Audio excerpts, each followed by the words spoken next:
What's up, it's Raphael with NBA Draft Junkies, and I'm excited to announce that I've partnered with Lakerholics.com to create a Lakers Film Junkie series for Laker fans across the world. In the first episode, I broke down some team needs that I thought the Lakers could address in the 2020 draft.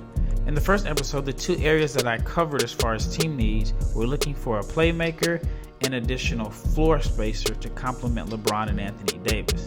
In this episode, I'll break down a few guys that may be available who fit the bill as elite, mobile, athletic wing defenders. Now, with the Lakers projected to pick at 29, the top 3-and-D wing defenders will be off the board. But there's still a couple guys that I believe could be available that could earn some rotation minutes as a rookie.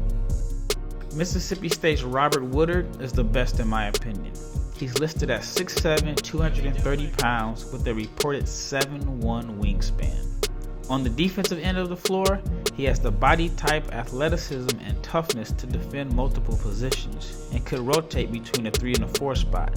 Woodard fills up the stat sheet on defense and averaged over a block and steal per game in his sophomore campaign.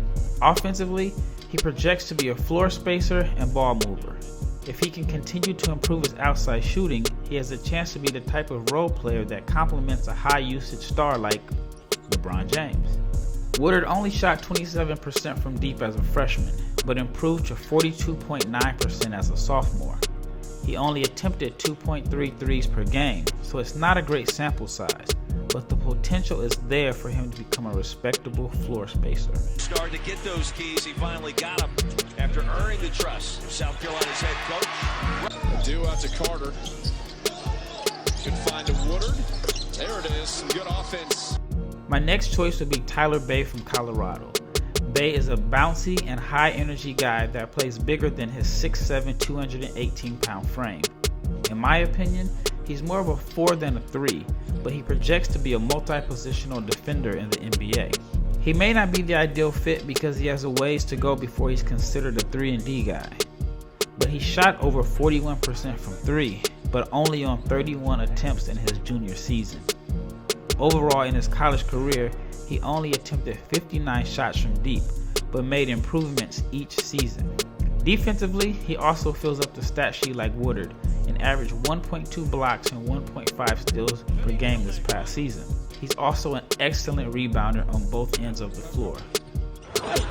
Nice tip by Bey. He follows it in and gets fouled. Under 6 minutes now here as Wright can't get it up off the glass, but Bey.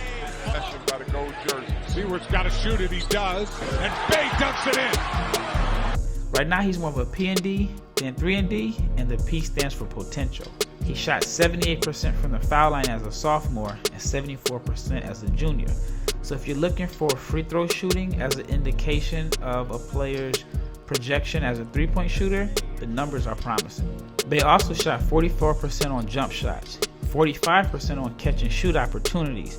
So there's reason to be optimistic about him expanding his shooting range. On the weak side for Colorado. Tyler Bey, 3. Woodard said they have to practice nothing. Almost can't play. He front irons one. Bey with 2 seconds on the shot clock. The triple, knocking down a 3. 3-and-D wings are hard to find, and since the Lakers only have 1 pick in the 2020 NBA draft, they may have to look at a couple young guys who are already on their roster. Kostas Antetokounmpo and Talen Horton-Tucker have upside as defenders, but both players struggle big time when it comes to knocking down open shots. Horton-Tucker may lack ideal size, but he makes up for it with his agility, athleticism, strength, and 7'1" wingspan. Kostas is long and athletic, with the physical tools to be a switchy defender, but he graded out as one of the worst defenders in the G League last season. Luckily for the Lakers, they have the luxury of monitoring their progress while the team finishes the season in Orlando. Although they're not expected to play much, if at all, I believe they are benefiting from a player development standpoint, just from being around the team and staff. If it were up to me, both players would be shooting and making over 300 threes per day, especially corner threes, because they definitely have plenty of time on their hands. Thank you for tuning in, and in my next episode, I'll break down some bigs that can stretch the floor as potential targets for the Lakers on draft night.